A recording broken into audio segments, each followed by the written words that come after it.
What's up, guys? My name is Shamanistical, and I am a Christian, proud father, devoted husband, owner, and butler to a French bulldog. I'm also a gamer who has been playing fantasy-themed card games since I was 12, when I first played Spellfire, the Dungeons & Dragons card game. Any OGs out there remember that? If so, it's pretty impressive. I love playing games, and I don't take them too serious, but I do believe games give us a door into another world where the stressors of our world wash away like rain as we play them.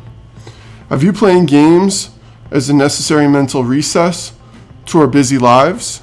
Games are supposed to be fun, and these are the games that I like to play.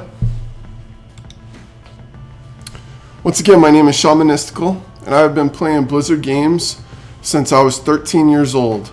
Back when Warcraft 2 was cool, I started playing Hearthstone in 2014, and even have the highly coveted Pandarian card back to prove my age as a player from Season 1. I wanted to start a stream and YouTube channel to showcase the collection of Hearthstone cards I have accumulated and curate as an exhibition of digital art to the public. So I made this presentation in the hopes that you feel as though you were walking through an art gallery viewing art exhibits in an open-air loft. I view deck building as an art form and creative expression.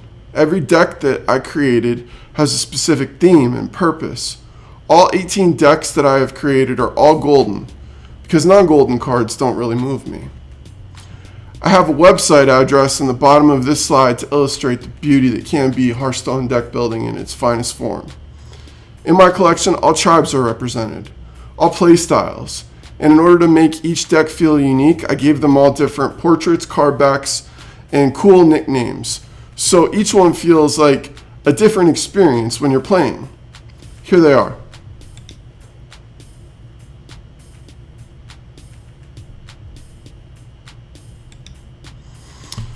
So some of you may ask, well, why just Wild? I exclusively play the Wild format out of protest because I believe players should not have limitations imposed on them when it comes to deck building, only so a gaming company can keep forcing its players base to purchase its newest subpar content every 4 months. I believe players should not loathe the high power levels of Wild, but rather embrace them and adapt as a way to become a better Hearthstone player. I truly believe playing Wild does make you a better Hearthstone player because you have to deal with more powerful, potent decks in the meta. I have scrutinized and analyzed over every choice of card that I put in each one of my decks.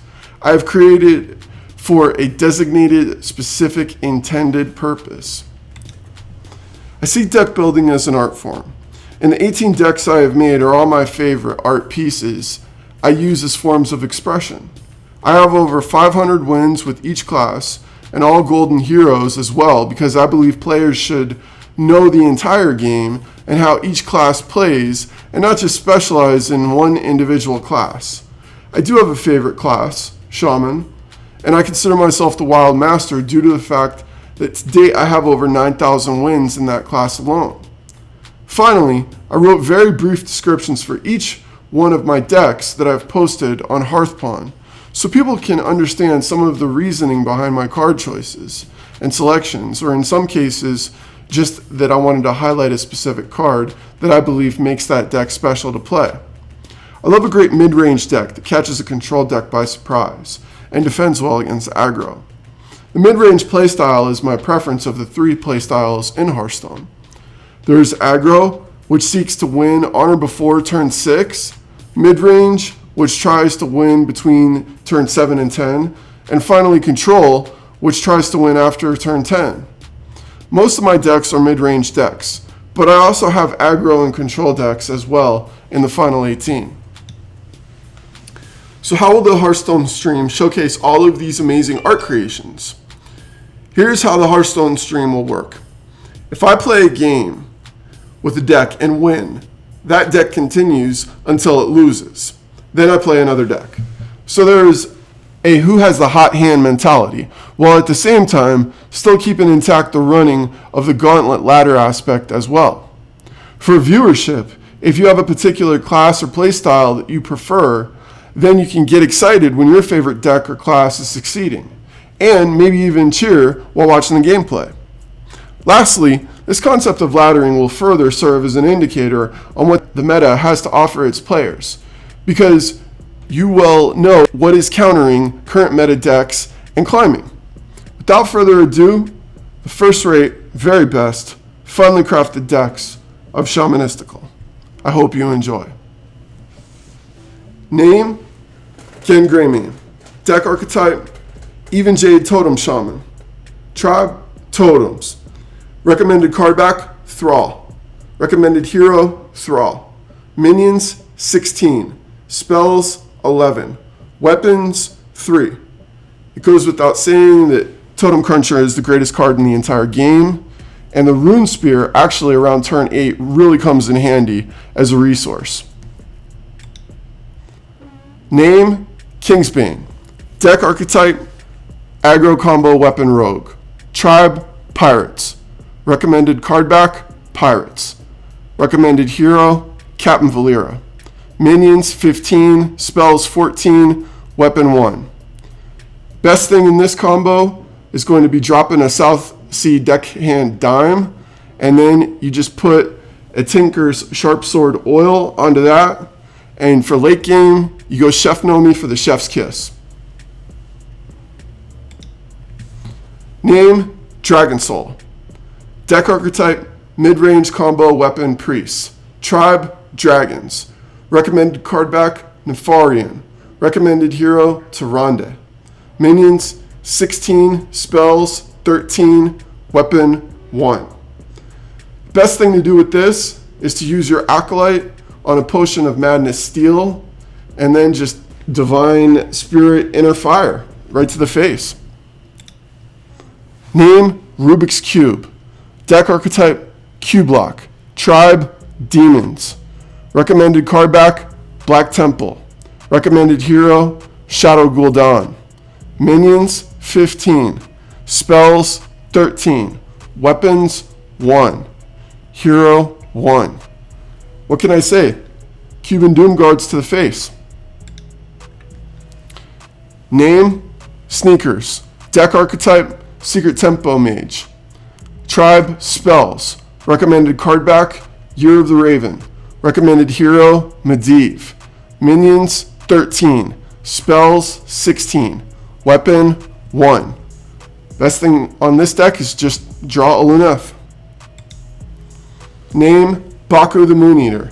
Deck archetype, Odd Silverhand Recruit Paladin. Tribe, Silverhand Recruits. Recommended card back, Frostfire. Recommended hero, Sir Noyo. You're playing Odd Paladin, of course. Minions, 14. Spells, 12. Weapons, 4. Best thing in this deck to do is just hit the button. Name, Jurassic Park. Deck archetype, Big Beast Recruit Hunter. Tribe, Beasts. Recommended card back, Illyria. Recommended hero, Illyria.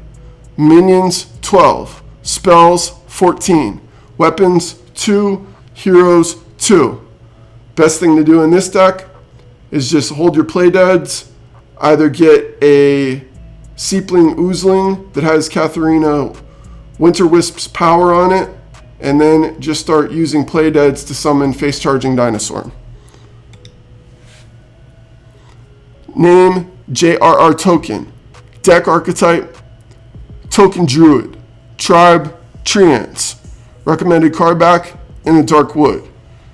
Recommended hero, Malfurion. Minions, 4. Spells, 25. Heroes, 1. Best thing to do in this is simply load up a board of Whispering Woods Wisps, and then do Soul of the Forest, get a nice board on play for the following turn, and then just buff up and go face on Savage Roar. Name, Keith Richards. Deck archetype, Aggro Weapon Warrior. Tribe, Pirates. Recommended card back, Magni. Recommended hero, Magni. Minions, 21. Spells, 6. Weapons, 3. Best thing to do on this is make sure you have Ship's Cannon, and then drop Nazas First Mate and a couple of South Sea deckhands take control of the board and just continue to go face. Name is inspired by my father's favorite musical artist. Name, Unite the Murlocs. Deck archetype, Murloc Shaman. Tribe, Murlocs. Recommended card back, Moonwell. Recommended hero, Morgul. Minions, 18. Spells, 12. In this deck, what you want to do is play a Storm Chaser, get everything is awesome, and that's going to buff up your entire board. You can secure it similar to the token Druid style, only instead of Soul of the Forest, it's Soul of the Murlocs. My Mona Lisa. Witch Doctor's Totem. Deck archetype, Aggro Overload Totem Shaman. Tribe, Totems. Recommended card back, Rumble Runner. Recommended hero, King Rosticon. Minions, 15. Spells, 13. Weapons, 2. Best thing to do in this is put down a Spirit of Frog on 3, go Wicked Witch Doctor on turn 4, and then have a couple of 0 mana spells that produce Primal Fusion buffs for all of the totems that you're going to be generating off of the Good Doctor. Name, Blue Fire Spell Slanger. Deck archetype, Aggro Overload Spell Shaman. Tribe, Spells. Recommended card back, Frostwolf. Recommended hero, War Chief Thrall. Minions, 11. Spells, 16. Weapons, 3. Best thing to do on this is unload spells at your opponent's face. You end it by using Lava Shock so you don't overload for the following turn.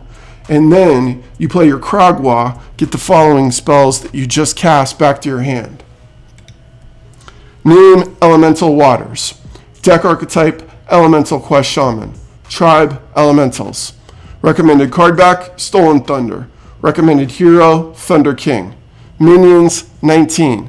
Spells, 11. Best thing to do in this is just complete your quests, and then when you hit the hero power, you can just continually go face with all of your different Blaze Callers and Calamoses right to your opponent's face. The classic. Hipster, Miracle. Deck archetype, Miracle Rogue. Tribe, Spells. Recommended card back, Vanguard back. Recommended hero, Valeria. Minions, 14. Spells, 16. Conceal is the most broken card in Wild. It enables you to do so many different things, and not enough people utilize the power of this sole card.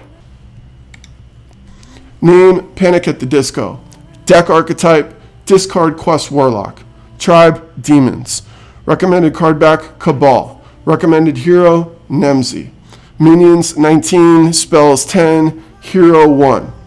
Best thing to do in this is just complete the quest, establish the board, and it plays very zoo-like with all of the other minions. The secret in all of this is Tiny Knight of Evil actually can become very buffed very quickly if you get the right hand. And just of all of the decks, this is one of the most enjoyable that I do like to play. Name, Smork Mech. Deck archetype, Mech Hunter. Tribe, Mechs. Recommended card back, Machine Dreams. Recommended hero, Rexar. Minions, 29. Weapon, 1.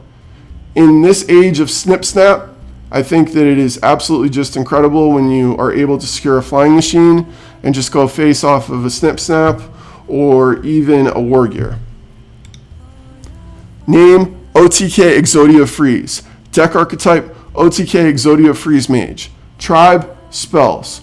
Recommended card back, Chillin'. Recommended hero, Jaina. Minions, 13. Spells, 17. The best thing to do in this is just absolutely draw through your deck as fast as possible, assemble the combo, and it can either be 3 of the Sorcerer Apprentice and 1 Molten Reflection, or both Molten Reflections and 2 Sorcerer's Apprentice. You drop Emperor on them, you get the combo, and then you just proceed to go Exodia then the following turn. Name, OTK 4 Horsemen. Deck archetype, OTK 4 Horsemen Paladin. Tribe, Spells. Recommended card back, Pristine Scenes. Recommended hero, Uther. Minions 12, spells 16, weapon 1, hero 1. Best thing to do in this situation is just assemble your bananas, and once you've got Emperor in play, discount them. Once you get your Death Knight, then you're just going to use Beardo to complete the combo. I hope you have enjoyed this exhibit of digital art. Perhaps you even decide to play one of my decks. If you did enjoy this content, please subscribe and follow me on YouTube and Twitch. Sharing my collection and outlook on the game is a way that I can say thank you to a game and a community that has brought me so much enjoyment and entertainment these last few years. Also, I will be playing Warcraft 3 Reforged. In Hearthstone, I run all 9 classes, but when it comes to Warcraft 3, I only run Horde or Orc. So my hero lineup is always Farseer as 1, Blade Master as 2, and then I usually go Shadow Hunter, Brewmaster, or Dark Ranger. So if I see you in the field, that's most likely what you'll see me playing. Thank you for watching, and keep an eye out for future content.